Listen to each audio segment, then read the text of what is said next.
Ambitious, powerful, large. The Atari Lynx could be described as all these things. It was a handheld that felt unapologetically American in its design. Power over efficiency, size over practicality, and ambitious to do what nobody else even thought possible. Ultimately, it was all these things and more that led to its demise, but it's also what made the Atari Lynx stand out. But those weren't the only things. So with all this in mind, today I want to go over Atari's first, and to this point, only real handheld console. We'll take a peek into its history, check out the console's features, discuss a few games, and discuss its legacy leading into 2025 and beyond. But before all that, be sure to hit the like button if you enjoy content like this, and subscribe if you haven't already. We cover all things Atari, and we'll be giving away a Pac-Man Edition Atari 2600 Plus console if we reach 7,800 subscribers before the end of the year. More to come when we hit our goal. Alright guys, on to the Lynx. I like Lynx, the screen is bigger. I like Lynx, more can play at the same time. Lynx has 16 bytes. I mean beats. I like Game Boy. 3 out of 4 characters prefer Lynx. Buy Lynx now, get NFL game free.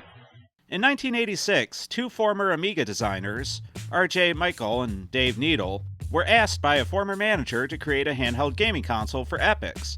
The idea was brought to Dave Morris by his son, and it was a request that he appeared to take seriously. So he reached out to people he knew could get the project not only off the ground, but completed. From there, it only took a year to complete the design, and by the 1989 CES, or Consumer Electronics Show, Epyx had something to show off for the combined efforts of Michael, Needle, Morse, and many others. But the endeavor was costly and something that Epyx, a traditionally software-based company, couldn't handle alone. They needed partners to get the project off the ground and mass-produced. And so they shopped the product to companies like Nintendo, Sega, and others.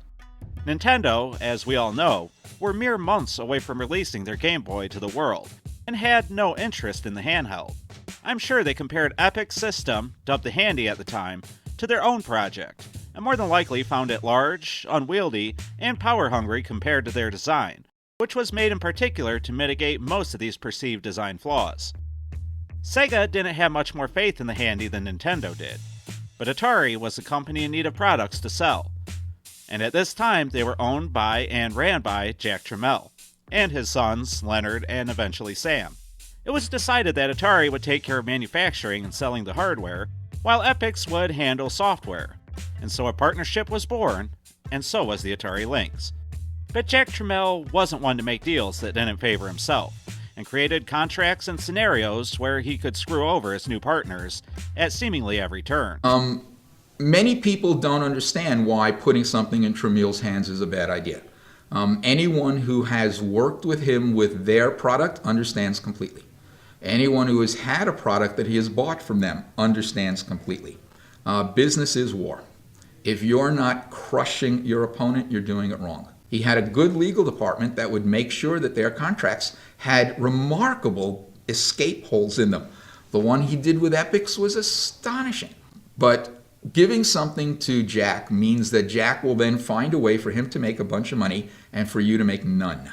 At Epyx, he made a deal with Epyx to pay a certain amount of money for each of the video games that were being done in the handheld device that we made at Epyx, and arranged in the contract for him to not have to pay if certain deadlines weren't met, and there was no penalty if he was the reason the deadline wasn't met. So Epyx would send him software that he was supposed to verify and test in 7 days or 10 days. He would wait until the last minute of the 10 days and then send it back to Epyx with a list of bugs. Epyx couldn't fix the list of bugs within the 10 days, so the software went to him and Atari had no money to pay to Epyx. They did this several times. Epyx was losing money, eventually went bankrupt, and Jack was delighted at how well he'd structured that deal. And so Epyx would sink, and Atari would become the sole owner of the Lynx. But in a turn of irony, Jack would also have to buy his competition's computers to have development kits for the handheld console. And any potential developers would also have to buy Amigas from Commodore, and not Atari-based computers. The Atari Lynx would launch into stores September 1st, 1989, and the initial launch seemed promising. The handheld apparently sold 90% of its initial inventory, and everything looked up. But the console lagged behind its competition, and ultimately came in dead last against the rival Game Gear and Nintendo's Game Boy. A huge initial price tag of $179.99, equivalent to over $460 in today's money, a lack of software, and the power-hungry nature of the console, led to its eventual and slow death in 1995, wherein it sold a paltry 2 million units, give or take. But despite its rough-going life, where it had gone through a redesign and had several excellent games hit the market, the Lynx was a very capable machine that featured impressive capabilities, especially for a handheld game console. Some 2 years before the SNES would hit the market, the Lynx featured scaling capabilities that allowed for many pseudo-3D games to become mainstays on the console. Sprites could be anchored, zoomed into and out from, and even distorted, all within the hardware. The technology would be levied to great success in titles like Blue Lightning, Electrocop, and Zybots.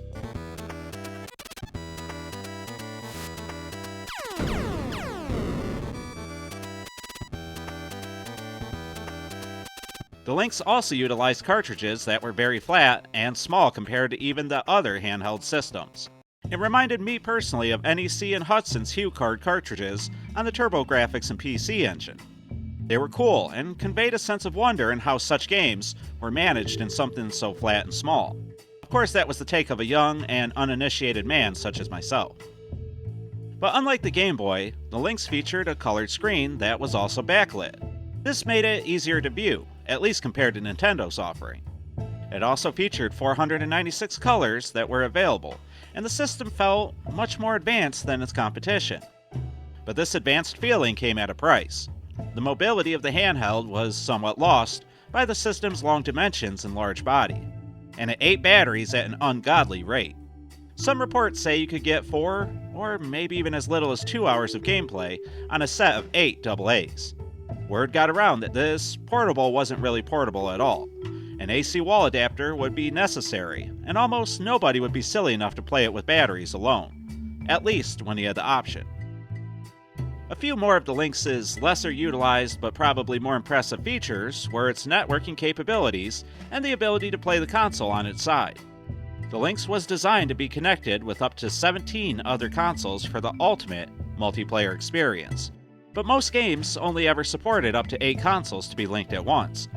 This would of course require everybody to have a Lynx console, the required cables, and a copy of the same game. Today, nobody will be linking this many consoles together, but boy, it had to have been an experience if you had it during its lifetime. And this is one experience that I sadly never got to have. Maybe one day in a convention.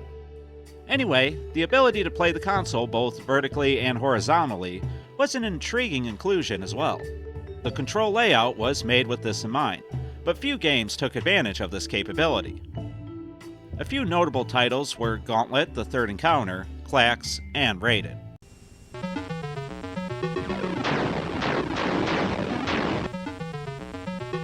On some Atari Lynx games, you can link up 4 players. But there's only ever one winner. Atari Lynx, the portable video arcade. Speaking of games, while the software was slow to come out, there were many that was well worth your time to play and own. And many that made me stop and say, wow, is this really being done on a handheld? While the screen's resolution was lesser than that of the Game Gear, or even the Game Boy, its capabilities were well beyond that of the competition. Because of that, the 160 by 102 resolution was utilized well in quite a few titles, at least in my opinion. A lot of the initial titles by Epyx were fantastic. Titles like California Games, the original pack-in, was very impressive, with its gameplay variety and large sprites. Blue Lightning featured fast-flying shooting action similar to that of Afterburner, and was quite fun in its own right. Gates of Zendikon featured a long adventure with tons of variety and fast-moving levels that made it unique amongst shooters. But many of the games to come would be favorites on the system, and here are just a taste of what became available during the console's life.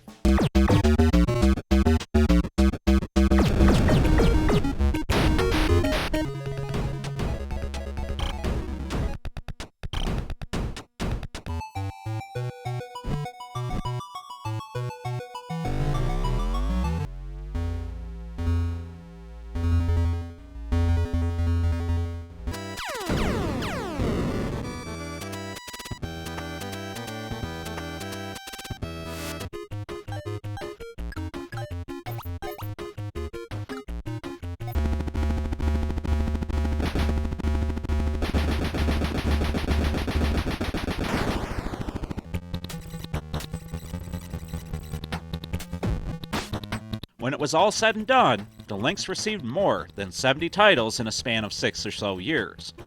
And as I stated earlier, despite a redesign being released for a reduced $99 price tag in late 1991, the console just couldn't compete with Sega or especially Nintendo. In 1989, Atari was a name that still held weight in the gaming industry, but by the end of the Lynx's life in 1995, it was well known and accepted that Atari just couldn't keep up in the world of video games. The console died a quiet death, but fans still celebrate the Lynx to this very day. The handheld is well loved and respected for its capabilities, and the Lynx is selling for a pretty penny on the secondary market. Now, most of the screens and the systems themselves are beginning to fail, with dead pixels, ghosting, and leaking capacitors being the primary culprit. But modders and refurbishers are installing new, better screens onto the consoles and recapping them in an effort to preserve the hardware. The games are also being preserved digitally, and some were included in the Atari 50th collection, a release a few years back that celebrated Atari's rich history and contributions to the video game industry. The Game Station Go, which was released this year, also plays Lynx games and gives new life to these titles from several generations ago. But it isn't just the old games that people are enjoying for the Atari Lynx. As with many Atari consoles, a homebrew scene has arisen, and fantastic and talented developers are showing just what was possible on the console. Songbird Productions has facilitated many such releases, including the first ever JRPG to hit the Lynx, Wyvern Tale. PenguinNet and TailChow released an incredible character shooter named Zaku, with memorable and large boss battles, and tons of nods to gaming's history. And Odynexus is utilizing several tricks to make for some really unique levels and designs on the Atari Lynx in the modern age. Now is a great time to get into the console, whether you decide to emulate or go for vintage hardware. People are discovering just how cool and underappreciated the Lynx really is. The newest iteration of Atari seems dedicated to supporting its past, even the stuff beyond the Atari 2600, so it's possible that we could see more from the Lynx in the future. Fans of the handheld are ready and hoping to get more down the road, but it'll come down to the interest of the gaming public in general if there will be more to the Lynx's story. But it's always possible that it ends here, and if it does, well, it's a good one in my opinion. The console was an underdog, something that only a select few people knew about and got to experience. It was ambitious, it favored power and technical capabilities over everything else. Most unfortunate for the Lynx, or handy as Epix dubbed it, was that the console wound up in Jack Tramel's hands. Perhaps in another timeline, the Lynx could have been given to somebody or a company with a more software-dedicated approach. But it always appeared that Jack Tramel wasn't concerned with the games, and third parties barely joined in on what Atari had to offer for the gaming market. Regardless, the Lynx was a cool innovator in the handheld gaming market, and one that I suggest you give a try if you fancy yourself a retro gamer. Who knows, you might just find a cool hidden gem that you absolutely love, locked away in a 25-plus-year-old handheld that most people forgot even existed. But you've all heard what I have to say about the Atari Lynx, so now it's time to hear from all of you.